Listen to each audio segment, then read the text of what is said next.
कैसे हो मेरे भाई बंधु? आई होप आप सब बढ़िया होंगे और अपनी स्टडीज प्रॉपर तरीके से कर रहे होंगे। आज हमारा लेक्चर नंबर 12 है, biology class 10 life process chapter का। और ये चैप्टर बहुत ही लेंदी है, क्योंकि हम लोग वेरियस लाइफ प्रोसेस के बारे में पढ़ते हुए चल रहे हैं, तो थोड़ा समय लगेगा इसको फिनिश करने के लिए। We are very close to the end of this chapter. ठीक है, और कुछ लेक्चर्स के अंदर इसको हम लोग रैप अप करेंगे। ठीक है, तो we have cover all this parts. अगर आपने प्रीवियस लेक्चर अटेंड किए होंगे तो आपको सही से समझ आएगा सब कुछ। ठीक है, तो चलते हैं। आज का हमारा जो टॉपिक है वो होगा स्केमेटिक डायग्राम ऑफ हार्ट। कैसे हमारा ब्लड सर्कुलेट होता है, उसका हम लोग स्केमेटिक डायग्राम देखने वाले हैं। और उससे पहले हम लोग ने डबल सर्कुलेशन के बारे में पढ़ा था। ठीक है, डबल सर्कुलेशन के बारे में पढ़ा था, और आज हम देखने वाले हैं कि क्या पाथवे फॉलो करता है अपना ब्लड, और कैसे वो ब्लड प्यूरिफाई होता है और पंप होता है, वो सब लोग देखने वाले हैं। तो है, oxygen enters into the lung. ठीक है, oxygen enters into the lungs. The separation of the right side and the left side of the heart is useful to keep oxygenated and deoxygenated blood from mixing. जैसे कि हमने पिछले lecture के अंदर देखा हुआ था कि कैसे हमारे हार्ट में चार चेम्बर्स होते हैं। ठीक है, दोनों लेफ्ट और राइट साइड, दो चेम्बर होते हैं लेफ्ट साइड में, दो चेम्बर आपके राइट साइड, और बीच में बॉल प्रेजेंट होती है जो कि दोनों चारों चेम्बर्स को क्या रखती है, अलग अलग रखती है, ताकि डीऑक्सीनेटेड ब्लड और ऑक्सीजनेटेड ब्लड आपस में मिक्स अप ना हो। ठीक है, तो ये सेपरेशन है अपने हार्ट के अंदर। ठीक है, अब हार्ट क्या होता है, हार्ट के अंदर हम लोग का जो ब्लड पंप होता है वो जाता है लंग्स के पास, ताकि वहां पर आपका गैसेस का एक्सचेंज हो सके between the alveoli of the lungs and blood vessels के अंदर। जो ब्लड वेसल्स के अंदर जो ब्लड है उनके बीच में आपका क्या हो सकता है, कार्बन डाइऑक्साइड ऑक्सीजन का एक्सचेंज होता है। ठीक है, अब ये बात होगी। अब such separation allows highly efficient supply of oxygen। अब ये सेपरेशन अलाउ क्या करती है कि ज़्यादा से ज़्यादा ऑक्सीजन सप्लाई हो सके अपने बॉडी के अंदर। This is useful in animals that have high energy needs. अब ये उन एनिमल्स के लिए ज़्यादा यूजफुल होता है हाई सप्लाई ऑफ ऑक्सीजन, जो जिन एनिमल्स को एनर्जी रिक्वायरमेंट बहुत ही ज़्यादा होती है, जैसे कि हम लोग के रनिंग एनिमल्स लाइक टाइगर, चीता। ठीक है, और फिर बर्ड्स, वो फ्लाई करती रहती हैं दिन भर, तो उनको ज़्यादा एनर्जी रिक्वायरमेंट होती है, इसलिए वहाँ पर इनको यूजफुल होता है ये high efficient supply of oxygen. ठीक है, अब which constantly use energy to maintain their body temperature. उनको अपना बॉडी टेम्परेचर मेंटेन करके रखना होता है, इसलिए उनको ज़्यादा एफिशिएंटली सप्लाई करना होता है ऑक्सीजन उनकी body. In animal that do not use energy for this purpose, the body temperature depends on the temperature in the environment. अब कुछ ऐसे एनिमल जिनको ज़्यादा एनर्जी रिक्वायरमेंट नहीं होती है, तो उनका सिंपल सा क्या रहता है कि बॉडी टेम्परेचर उनका डिपेंड करता है बाहर के इन्वायरमेंट के टेम्परेचर के हिसाब से। सच एनिमल्स लाइक एम्फीबियंस और रेप्टाइल्स। सारे रेप्टाइल्स और एम्फीबियंस आपके क्या होते हैं, ज़्यादा उनको टेम्परेचर एनर्जी रिक्वायरमेंट नहीं होती, बट उनका जो बॉडी टेम्परेचर है वो डिपेंड करता है एनवायरमेंट के बॉडी टेम्परेचर पे, और उनके पास होता है थ्री चेम्बर्ड हार्ट। ठीक है, थ्री चेम्बर्ड हार्ट होता है उनके पास, एक्सेप्ट क्रोकोडाइल। क्रोकोडाइल के पास फोर चेम्बर्ड हार्ट। ठीक है, and tolerate some mixing of the oxygenated and deoxygenated stream. तो उनके थ्री चेम्बर्ड हार्ट क्या करते हैं, ऑक्सीजनेटेड और डीऑक्सीजनेटेड ब्लड को अलग करते हैं। ठीक है, और बाद में जो डीऑक्सीजनेट जो कार्बन डाइऑक्साइड है वो आपके वाटर के अंदर ही वो रिलीज कर देते हैं एम्फीबियंस और फिशेस। अब फिशेस क्या है, ठीक है, अब फिशेस में क्या होता है, आपके पास दो चेम्बर्ड हार्ट मिलता है। ठीक है, यहाँ पर आपको ये बताया जा रहा है कि एम्फीबियंस के पास थ्री चेम्बर्ड हार्ट है। ठीक है, जहाँ पर वो अपने ऑक्सीजनेटेड ब्लड और डीऑक्सीजनेटेड ब्लड को अलग अलग कर देते हैं। बट अगर फिशेस की हम बात करें तो उनके पास क्या होता है, टू चेम्बर्ड हार्ट होता है, जिसमें वो एक तरफ पंप करते हैं ब्लड को थ्रू थ्रू द गिल्स। ठीक है, ताकि वो ऑक्सीजनेटेड ब्लड बना सके। ठीक है, and passes directly to the rest of the body, और दूसरी तरफ से आपका ब्लड के अंदर डायरेक्टली वो पोर कर देते हैं ऑक्सीजन। ठीक है, thus the blood goes only once through the heart in the fish. हम लोग के हार्ट में, ह्यूमन हार्ट में क्या होता है कि ब्लड दो बारी पंप होता है, एक तरफ से डीऑक्सीनेटेड ब्लड आ रहा है, एक तरफ से ऑक्सीजनेटेड ब्लड आके निकल रहा है। ठीक है। बट अगर हम बात करें फिशेस में, तो गिल्स से एंटर हो रहा है ऑक्सीजन, ब्लड के अंदर वो मिक्स हो रहा है, और वो ब्लड दूसरी तरफ से पंप हो रहा है और बॉडी के अंदर चला जा रहा है। तो मतलब एक ही बार वो पास कर रहा है ऑक्सीजन और वो ब्लड हार्ट के थ्रू। ठीक है, ब्लड हार्ट के थ्रू एक ही बारी वो पास कर रहा है, ऑक्सीजन उसमें मिक्स हो रहा है और बाकी पूरे बॉडी पार्ट में फैल रहा है। ठीक है। अब through the heart in the fish during one cycle of passage through the body. On the other hand, it goes through the heart twice during each cycle in other vertebrates. अगर हम वही बात करें अलग दूसरे वर्टिब्रेट्स के अंदर, जो कि हम ह्यूमंस के अंदर, वहां पर क्या हो रहा है, दो बारी वहां पर क्या हो रहा है, साइकिल चल रही है ब्लड की। ठीक है, और इसी को हम लोग क्या बोलते हैं, डबल सर्कुलेशन। यहाँ पर वो उसका एक डायग्राम दिया गया है, इस डायग्राम को थोड़ा समझते हैं।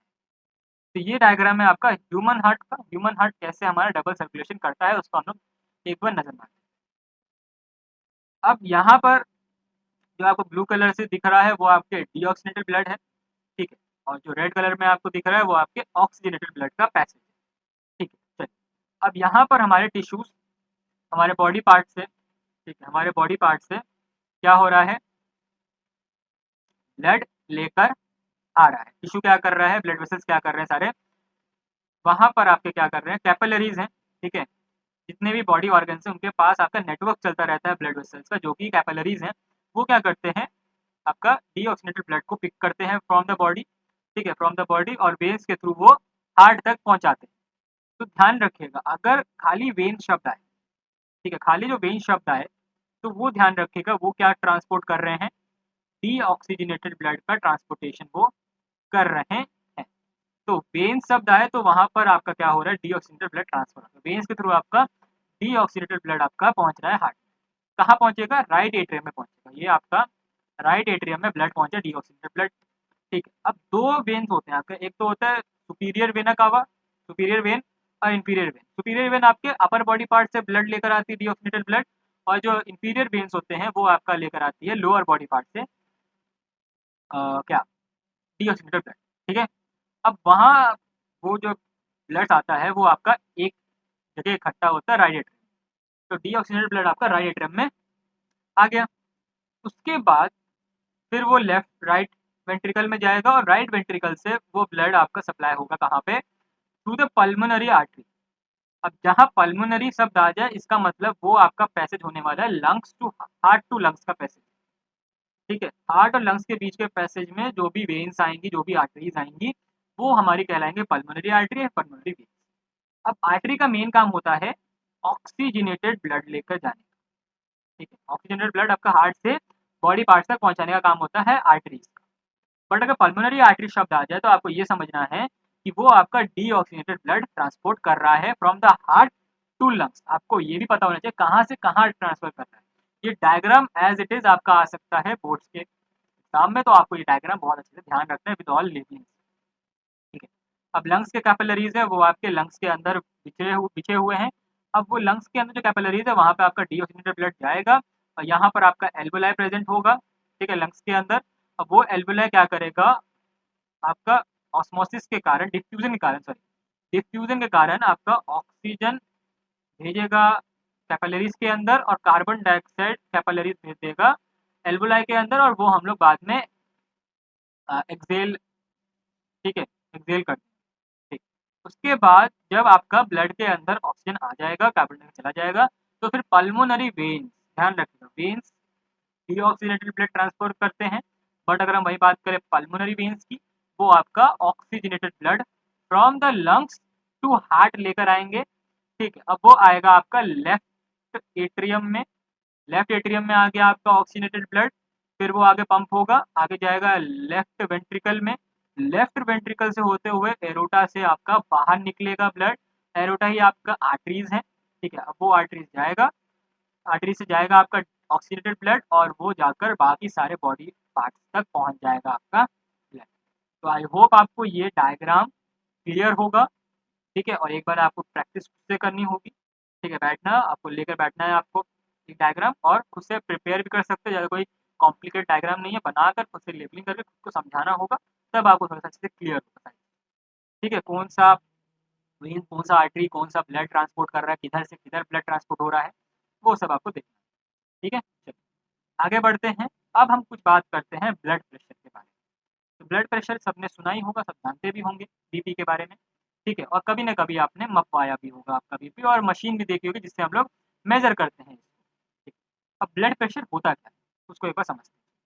तो ब्लड प्रेशर आपका एक टाइप का फोर्स है जो कि ब्लड आपका एक्सर्ट करता है on the walls of the vessels, और इसी प्रेशर को हम लोग बोलते हैं ब्लड प्रेशर, ठीक। अब ब्लड आपका फोर्स लगा रहा है आपके वॉल्स के ऊपर, अपने आर्टरीज के ऊपर, ठीक है। ब्लड वेसल जो भी है आपकी आर्टरी जो कि ऑक्सीजन ब्लड लेके जाती है, ठीक है। उसके ऊपर आपका क्या कर रहा है, ब्लड प्रेशर लगा रहा है। तो वो जो प्रेशर है आपका वो ब्लड प्रेशर कहलाएगा। अब pressure much greater in arteries and then in vein. अब प्रेशर कहाँ पे ज़्यादा होता है कहाँ पे कम होता है वो आपको समझ। प्रेशर आपका आर्टरीज में ज़्यादा होता है as compare to the vein. अगर हम वेन्स का प्रेशर मापे और आर्टरीज का प्रेशर मापे तो वेन्स का प्रेशर कम होगा, आर्टरीज का प्रेशर ज़्यादा होगा। वैसा क्यों है? इन दोनों की मेजरमेंट में थोड़ा सा फ़र्क होता है।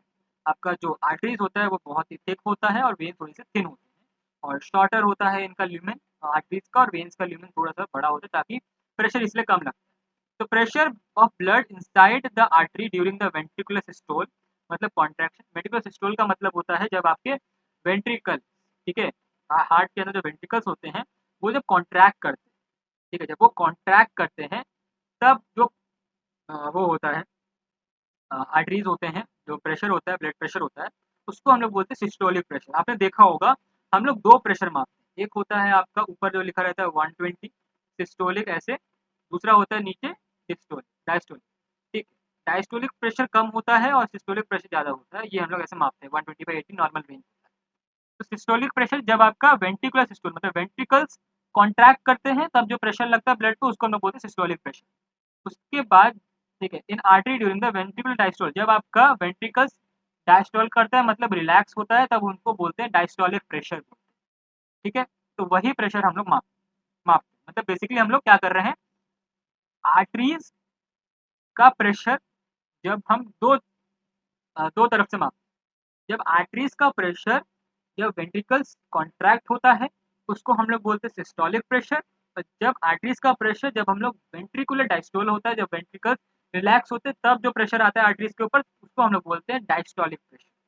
ठीक, कभी आप फील कीजिए जब आपको प्रेशर लगता है, जब आपका जब बीपी मापते हैं, जब प्रेशर लगता है, ठीक है, आपके आर्टरीज के ऊपर हम लोग आंख में मापते हैं, तो जब प्रेशर आता है तो जब फूलता है वो बैग तो आपके वॉल से प्रेशर लगा है, ठीक है। मतलब वो वाला जो प्रेशर आपको मापते हैं तो वो जो प्रेशर होता है वो आपका वेंट्रिकुलर सिस्टोल होता है, जब आपको दबाव महसूस होता है। जब वो रिलैक्स होता है, ठीक है, जब हो जाता है मैक्सिमम रेंज पे पहुंच जाता है उसके बाद जब रिलैक्स होता है आपका वो बैग, उसके बाद थोड़ा हल्का सा बीट हमें सुनाई देता है, फील होता है हमें। तो वो बीट होता है आपका वेंट्रिकुलर डायस्टोल, मतलब जब वेंट्रिकल रिलैक्स हो रहा है तब आर्टरी जो प्रेशर लग रहा है वो आपको होता है डायस्टोलिक। तो आई होप आपको ये थोड़ा सा कॉन्सेप्ट क्लियर होगा कि कैसे हम लोग का ब्लड प्रेशर मापा जाता है, ठीक है, उसके पीछे का कारण क्या है, क्या होता है मतलब सिस्टोल और डायस्टोल, ठीक है, वो हम मैंने बता दिया। द नॉर्मल रेंज होता है आपका 120 mm ऑफ एफजी से लेकर 80 mm of FG. 80 mm of HG होता है आपका डायस्टोलिक प्रेशर, और 120 mm ऑफ एचजी होता है आपका सिस्टोलिक प्रेशर, जो कि एक नॉर्मल रेंज के अंदर काउंट होता है, ठीक है। तो यहाँ पर आपको डायग्राम के थ्रू समझाया गया है, ठीक है। यहाँ पे जब आपका प्रेशर लग रहा है, देखिए जब आपका प्रेशर लग रहा है ये, ठीक है, तब आपका क्या हो रहा है, यहाँ पर आर्टरीज ब्लॉक कर दिया जा रहा है, आर्टरीज क्लोज हो रहा है, तो आर्टरीज को जो प्रेशर लग रहा है वो आपका क्या हो रहा है, वो आपका होता है सिस्टोलिक प्रेशर। उसके बाद जब आपका ये जब रिलैक्स होता है तो वो नीचे आके गिर जाता है 80 mm के नीचे तक जाता है, ठीक है, वो आपका हो जाता है डायस्टोलिक प्रेशर। अब जो मेजरमेंट करने के लिए जो हम इंस्ट्रूमेंट यूज करते हैं उसको हम लोग बोलते हैं स्पिग्मैनोमीटर, ठीक है, स्पिग्मोमैनोमीटर, जो कि हाई ब्लड प्रेशर अगर ज़्यादा होता है किसी भी पर्सन के अंदर उसको हाइपरटेंशन हम लोग बोल देते हैं, और is caused by the construction of arteries. Construction of arteries का मतलब आपके आर्टरीज के अंदर कहीं ना कहीं ब्लॉकेज हो सकता है, ठीक है, या फिर ब्लड प्रेशर ज़्यादा इंक्रीज हो जाता है, ठीक है। और अगर कंस्ट्रक्शन होंगे आपके आर्टरीज के अंदर तो आपका ब्लड फ्लो भी रजिस्ट हो सकता है ज़्यादा मात्रा में, और इंटरनल ब्लीडिंग भी हो सकती है, उसके कारण आर्टरीज रप्चर हो जाएंगे। अगर ज़्यादा कंस्ट्रक्शन हुआ, ज़्यादा रेजिस्टेंस हुआ ब्लड फ्लो के अंदर तो आपका आर्टरीज की वॉल्स भी फट सकते हैं और आपको इंटरनल ब्लीडिंग भी हो सकती है। तो this is all about blood pressure और हार्ट के अंदर का पूरा प्रोसेस। तो आई होप आपको ये आज का लेक्चर समझ आया होगा, ऑल अबाउट ट्रांसपोर्टेशन और ब्लड। मिलते हैं आपको नेक्स्ट लेक्चर में। नेक्स्ट लेक्चर में we will studying about lymph lymphatic system, और उसके बाद ट्रांसपोर्टेशन प्लांट देखेंगे। उसके बाद हम लोग का लास्ट टॉपिक बचेगा, वो होगा आपका एक्सक्रीशन। ठीक है, एक्सक्रीशन के बारे में पढ़ेंगे और उसके बाद हम लोग इस चैप्टर को पूरा रैप अप करेंगे। ठीक है, तो मिलते हैं आपको नेक्स्ट लेक्चर में, तब तक के लिए बाय बाय।